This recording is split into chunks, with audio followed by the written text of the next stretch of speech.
Assalamualaikum warahmatullahi wabarakatuh. Selamat datang kembali di channel Lebah Ngesot.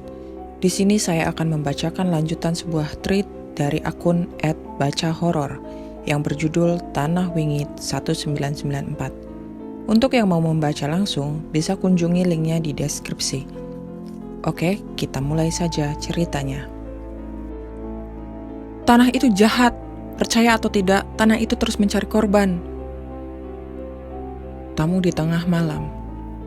Aku tidak pernah menyangka bisa bertahan cukup lama di rumah ini. Padahal hampir setiap tetangga yang ngobrol dengan kami selalu bertanya, "Kok kalian betah tinggal di rumah itu?" Betah? Hah, kalau bukan karena keadaan yang memaksa, mungkin kami sudah pergi sejauh mungkin dari rumah itu, atau bahkan dari desa ini. Tahun pertama di tempat ini cukup berat. Untuk makan saja kami tidak punya banyak pilihan. Entah berapa jenis olahan singkong yang sudah dibuatkan ibu. Bila sedang tidak memegang uang, hanya singkong yang ibu tanam di pinggir hutanlah yang akan menjadi menu makan kami. "Tibu lagi, Bu?" tanyaku. "Bosen ya? Nanti coba ibu tanya Mbok Sarmi ada sisa lauk atau enggak," balas ibu. Walau aku sering mengeluh, tapi ibu tidak pernah memarahiku sama sekali. Sebaliknya, ia selalu mencari cara agar kami bisa bertahan dari situasi ini. "Nggak usah, Bu. Besok aku ikut Pangadimin mancing aja. Siapa tahu dapatkan lumayan," ucapku. "Ya udah, tapi jangan ngerepotin ya," balas ibu. Ada satu berkah yang kurasakan saat hidup di desa. Kami masih bisa bertahan hidup dari alam. Ada tanah untuk ditanam, ikan untuk dipancing, bahkan kalau tidak malas, ada burung yang bisa dijala dari sawah-sawah yang hampir panen. Tapi aku tetap bertekad suatu saat kami harus keluar dari situasi ini, terutama dari rumah ini. "Masih sering lihat yang aneh-aneh di rumah?" tanya Pangadimin sambil menunggu umpannya termakan oleh ikan di sungai ini. "Masih, Pak, tapi selama di dalam rumah paling cuma sekelebat-sekelebat aja. Kata ibu yang penting gak keluar pas malam-malam aja," jawabku. "Yang penting kamu jagain ibumu dan gendis ya, Mukti. Belum pernah bapak melihat orang setegar ibumu itu," balasnya. "Pasti, Pak. Seperti biasa, aku pulang ke rumah saat langit masih terang. Entah mengapa aku merasa hari di desa ini lebih pendek daripada di kota. Dulu, jam 8 malam, kami malah baru keluar untuk berkumpul di pos ronda. 'Gendis, sudah mau malam, masuk,' ucapku pada gendis yang masih berada di teras rumah. 'Iya,' jawabnya. 'Kalau iya langsung masuk dong, jangan bengong,' balasku. 'Nanti malam mau ada tamu,' ucap gendis sambil menatapku. 'Tamu? Siapa?' tanyaku. Gendis tak menjawab dan malah segera berlari ke dalam rumah. Aku mengernyitkan dahiku. Apa tadi ada yang datang memberitahunya bahwa akan ada tamu? 'Banyak banget ikannya. Ini kamu semua yang mancing?' tanya ibu. 'Ya enggak, sebagian Pangadimin. Tapi tadi dapat banyak, jadi aku dibawain agak banyakan,' balasku. Lumayan ibu mengolah ikan yang kubawa untuk bisa dimakan selama beberapa hari. Setidaknya selama beberapa hari kami terselamatkan dari olahan singkong lagi. Kami makan ditemani hujan yang mulai mengguyur desa. Ibu pun sudah siap dengan beberapa ember dan panci untuk diletakkan di titik kebocoran atap rumah. Suara tetesan air dari kebocoran rumah pun menjadi senandung yang menemani malam hari kami. Entah mengapa, tanpa disadari, kami bertiga merasa gelisah.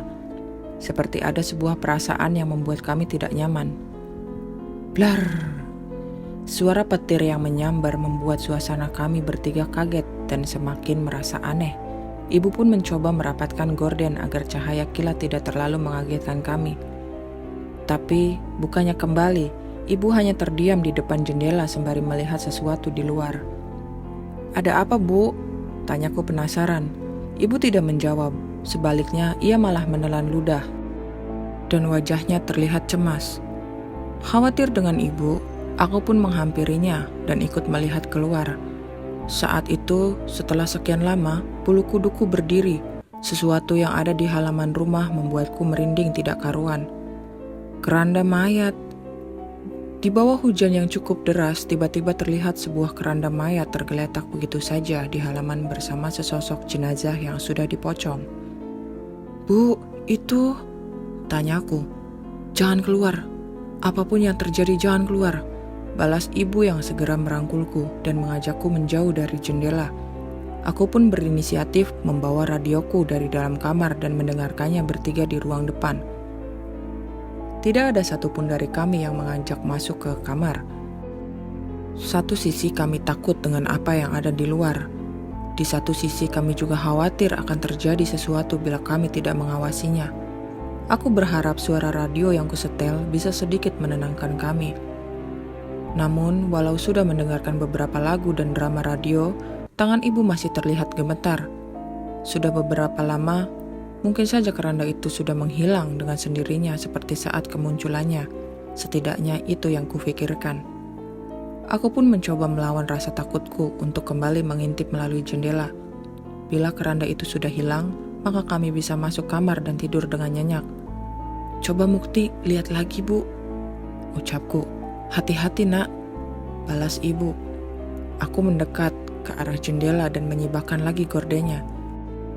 Dan sialnya, keranda dan jenazah itu masih ada di sana. Aku pun sedikit memperhatikan keranda itu dan sekitarnya sembari mencari petunjuk siapa yang meletakkan keranda itu di sana. Tapi tepat saat aku memperhatikan sosok jenazah yang ada di dalam keranda itu, tiba-tiba kepala pocong yang berada di dalamnya menoleh dan melotot ke arahku. Sontak aku pun terjatuh dan buru-buru kembali berdiri untuk merapatkan gorden jendelaku. Kenapa Le? Ada apa? Tanya ibu cemas. Enggak Bu, balasku. Kerandanya masih ada di sana? Tanyanya lagi. Aku mengangguk dan kembali duduk di dekat ibu sembari mengeraskan suara radio. Keranda? Tanya Gendis penasaran. Enggak Gendis, kamu dengerin radio aja atau main lagi. Tapi jangan deket-deket ke jendela ya. Balasku tak ingat Gendis khawatir. Perasaanku benar-benar cemas seolah mendapat firasat akan terjadi sesuatu yang mengerikan. Hujan pun semakin deras bersautan dengan suara kilat yang menyambar. Saat itu aku dari kilatan cahaya, samar-samar aku melihat bayang manusia terpantul ke gorden jendela. Wajah ibu pucat, samar-samar terdengar suara langkah kaki yang menginjak tanah yang becek. Tak hanya satu, lambat laun suara itu terdengar semakin banyak. Saat hujan mulai mereda pun suara langkah kaki itu masih terdengar. Tok, tok, tok. Terdengar suara tongkat seseorang mengetuk lantai teras rumah kami. Seketika aku teringat kejadian saat hari pertama aku ada di rumah ini. Penampakan seorang nenek. Dan benar saja, bayangan seorang nenek yang bungkuk sedang membawa tongkat terpantul di gorden jendela. Ojo ono sing metu yo Le. Terdengar suara seseorang nenek tepat saat bayangan itu berhenti di depan jendela. Aku merinding sejadi-jadinya, tapi entah mengapa aku merasa ibu dan Gendis tidak sadar akan hal itu. Bu, ojo ono sing metu yo Le, itu artinya apa? Tanyaku yang tidak mengerti arti ucapan itu. Jangan ada yang keluar ya Le, emangnya kenapa nanya begitu? Tanya ibu. Ibu gak dengar suara barusan? Tadi Mukti dengar suara ngomong begitu, jawabku. Ibu mengernyitkan dahinya dan menggeleng. Ia pun mulai cemas terhadapku. Gak ada suara apa-apa Mukti, iya kan Gendis? Tanya ibu memastikan. Gendis cuma dengar suara hujan sama radio Bu, jawab Gendis. Aku pun mulai bingung.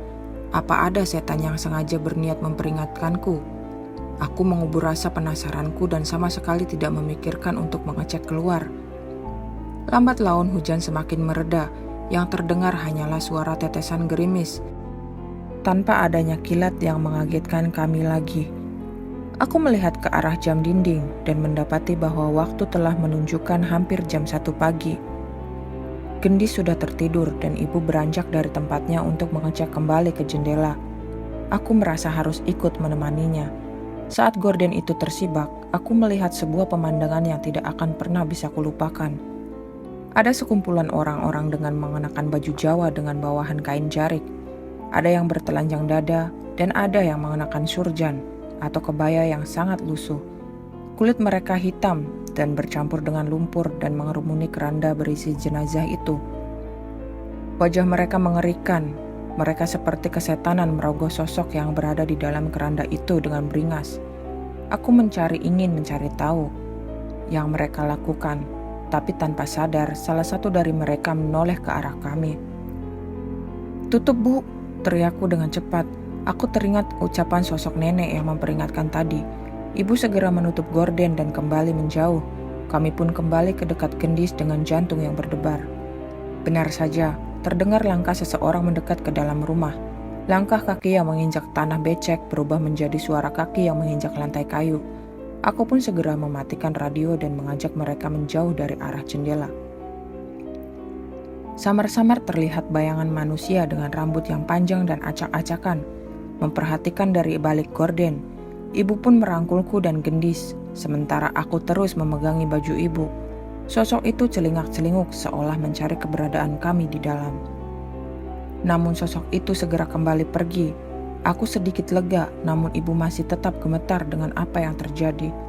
Tapi setelahnya, tanpa sadar kami tertidur di ruang depan bersama hujan yang mulai reda. Suara ayam berkokok menyadarkanku dari tidur. Seketika aku panik saat mengingat kejadian semalam. Ibu dan Gendis masih tertidur, tapi dari kisi-kisi jendela, aku sudah melihat langit fajar yang mulai muncul walau suasana masih gelap. Aku pun memberanikan diri mengintip dari jendela untuk memastikan apa yang terjadi dengan keranda yang ada di luar. Tapi keranda itu menghilang. "Bu, Ibu!" Aku membangunkan ibu ingin menunjukkan hal ini. Ibu terbangun dengan panik, sama sepertiku saat mengingat kejadian semalam. "Kerandanya sudah nggak ada," ucapku. Ibu pun meletakkan Gendis yang tertidur di pangkuannya dan melihat keluar jendela. Ia terlihat menarik nafas lega mengetahui keranda itu sudah menghilang dari halaman. Saat matahari mulai muncul, aku dan ibu pun membuka pintu dan mengecek keadaan sekitar. Benar, tidak ada tanda-tanda keranda itu masih ada di sini. Kami sempat berpikir apakah semalam kami berhalusinasi. Masalahnya, di tempat kami berdiri masih ada sisa-sisa telapak kaki manusia yang terjiplak di tanah basah dan sisa lumpur di halaman teras rumah. Teman Gendis, "Tanah itu jahat, percaya atau tidak, tanah itu terus mencari korban." Seorang pria bungkuk yang sudah sangat berumur menghadangku saat sedang menemani ibu di pasar. Ia menghampiriku saat sedang menunggu ibu dan Gendis yang sedang memilih sayuran. "Maksudnya apa, Kek?" tanyaku penasaran. "Maksudnya, nyawa kalian dalam bahaya, pergi selagi kalian masih bisa," balasnya dengan raut wajah yang menunjukkan ketakutan. Ia pun segera meninggalkanku dan pergi meninggalkan pasar. Tanpa ia suruh pun kami sudah ingin segera meninggalkan rumah mengerikan itu. Apalagi setelah kejadian keranda kemarin, aku benar-benar merasa ada sesuatu yang berbahaya dari tanah ini. Tapi saat ini kami masih tak berdaya dengan keadaan kami. Memang sudah menjadi tekadku saat sudah bekerja nanti, aku harus bisa membawa ibu dan Gendis pergi dari rumah itu. "Bu, Gendis kapan didaftarkan SD?" tanyaku yang mulai khawatir akan pendidikan Gendis. "Awal tahun ajaran berikutnya aja. Saat ini belum ada yang bisa mengantar jemput dan mengawasi dia," balas ibu. "Memangnya nggak apa-apa, Bu?" tanyaku. "Ya mau gimana lagi, setidaknya kasih ibu waktu 1 tahun dulu untuk menabung. Terpaksa Gendis yang harus mengalah," jawab ibu. Aku sudah mendapat sekolah yang jaraknya cukup jauh dengan berjalan kaki. Tapi terkadang aku mendapat tumpangan boncengan dari Gimin, teman kelas yang desanya bersebelahan dengan desaku. Tapi sayangnya Gendis tidak seberuntung aku. "Tapi Gendis jangan sering ditinggal di rumah sendiri ya, Bu," pintaku yang khawatir dengan adikku satu-satunya itu. Ibu pun tersenyum dan mengelus kepalaku. "Bu, Mukti pulang." Aku pulang sekolah pukul 2 siang. Sekolah di sini pelajarannya tidak sepadat di kota. Sebenarnya aku sedikit senang saat mengetahui hal itu. "Jangan pergi dulu, Gendis belum selesai." Dari jauh aku melihat Gendis sedang berbicara dengan seseorang. Tapi saat aku menatap ke arah ia memandang, sama sekali tidak ada siapa-siapa di sana. "Kamu ngomong sama siapa, Gendis?" tanyaku. Gendis hanya menunjuk ke salah satu sisi rumah yang kupastikan tidak ada apa-apa di sana. "Jangan bercanda," balasku. Gendis pun menatapku sebentar dan segera berlari ke kamarnya. Apa mungkin ucapanku ada yang menyinggungnya? Mungkin benar kata ibu, Gendis sedang menghayalkan seseorang teman. Sepertinya aku kurang meluangkan waktuku untuk bermain dengannya. "Main sama Mas Mukti aja yuk," ajakku sembari merayu Gendis yang bermain sendirian di kamar. Asik, kita main dakon ya, ajak Gendis. Wah, kamu bisa main dakon. Siapa yang mengajari? Ibu, tanyaku. Bukannya menjawab, Gendis malah menunjuk ke salah satu sisi rumah lagi yang sekali lagi kupastikan tidak ada apa-apa di sana. Sudah, kita main saja, ucapku. Jujur, aku mulai cemas dengan Gendis. Bu, memangnya Gendis sering bicara sendiri begitu ya, Bu? Tanyaku sembari membantu ibu mencabut dedaunan dari pohon singkong untuk disayur. Iya, namanya juga anak kecil, memangnya kenapa? Tanya ibu. Enggak, Bu, Mukti khawatir, soalnya waktu ditanya dia ngomong sama siapa. Dia selalu nunjuk ke tempat yang gak ada siapa-siapanya, balasku. Ibu juga bingung, semoga aja dia memang khayalan sedang bermain. Tapi kalau memang ada sosok lain yang berkomunikasi dengan dia, doakan saja semoga bukan sosok yang jahat, balas ibu. Kalau ibu sudah berkata seperti itu, aku juga tidak bisa berbuat banyak. Setelah kejadian-kejadian itu, beberapa kali aku memergoki Gendis sedang berbicara dengan seseorang. Aku pernah mengintip tanpa ia sadari, tapi tetap saja aku tidak melihat apapun. Gendis, kalau bosan ajak main Mas Mukti aja ya. Kalau Mas ada di rumah pasti Mas temenin, ucapku berusaha untuk semakin dekat dengan Gendis. Iya Mas, tapi kan enakan main sama yang anak-anak kayak Gendis juga, balasnya polos. Anak-anak, aku mencoba berpikir positif, mungkin saja ia membayangkan sedang bermain dengan anak-anak seumurannya. Sudah cukup lama aku tidur terpisah dari ibu dan Gendis. Aku pun mulai terbiasa dengan hal-hal aneh seperti suara dari luar. Angin yang tiba-tiba berhembus di kamar hingga benda yang bergerak. Selama tidak ada yang menampakkan diri, sepertinya aku bisa untuk mengacuhkannya. Tapi malam ini berbeda. Di tengah tidurku, tiba-tiba aku terbangun dengan perasaan aneh. Ada sesuatu yang berat menindih tubuhku. Jelas saja rasa takutku kembali muncul, apalagi aku pernah mendengar cerita tentang orang yang tindihan makhluk halus. Aku pun mencoba mengatur nafas dan melawan rasa takutku. Perlahan aku mencoba membuka mata dan kembali aku dikejutkan dengan apa yang kulihat. Sesuatu yang hitam dan cukup besar menindih tubuhku. Aku memastikan bentuknya dan mendapati ada bagian tubuh ular yang menindih tubuhku. Tapi itu baru permulaan. Saat aku mengucek mataku dan berusaha melepaskan diri, aku menemukan salah satu ujung dari tubuh ular itu adalah seorang anak kecil. Sebentar, aku mengingat anak kecil itu. Itu adalah sosok anak yang menampakkan diri saat awal-awal aku menempati kamar ini. Saat itu ia hanya menunjukkan setengah badannya saja, dan tidak kusangka setengah badannya adalah ular. Mengetahui aku tersadar, anak bertubuh ular itu melepaskan tubuhku dan keluar menembus pintu kamarku. Aku pun mulai merasa lega dan kembali mencoba menutup mataku. Tapi perasaan aneh kembali terjadi. Belum sempat aku tertidur, aku merasa ada sesuatu yang menatapku dengan tajam. Aku pun membuka mata lagi dan mendapati anak bertubuh ular itu berada di hadapanku lagi. Tapi saat mengetahui aku tersadar lagi, ia pun pergi ke arah pintu lagi. Tunggu, apa dia ingin aku mengikutinya? Aku pun mencoba membuka pintu dan mendapati sosok anak bertubuh ular itu menantiku di arah ruang depan. Ia pun berjalan lagi menembus pintu depan. Sepertinya dugaanku benar, ia memintaku untuk mengikutinya. Tapi sebenarnya aku tidak akan mengikutinya terlalu jauh. Tapi aku merasa ada yang aneh. Pintu depan tidak terkunci. Saat itu aku mulai cemas. Aku melangkah ke arah pintu dan membukanya sesuai dengan kemauan anak itu dan mendapati ia berhenti di teras rumah. Ia seperti tidak bisa melangkah lebih dari itu. Tapi masalahnya bukan itu. Ada seorang anak kecil di halaman. Aku bisa memastikan dengan jelas bahwa itu adalah Gendis. Gendis! Ngapain kamu di luar? Ayo masuk! Teriakku panik saat melihat Gendis berdiri sendiri di halaman. Sayangnya ia hanya menatap ke arah hutan membelakangiku dan rumah kami. Gendis! Aku berteriak sekali lagi dan berlari ke arahnya. Tapi Gendis bertingkah aneh.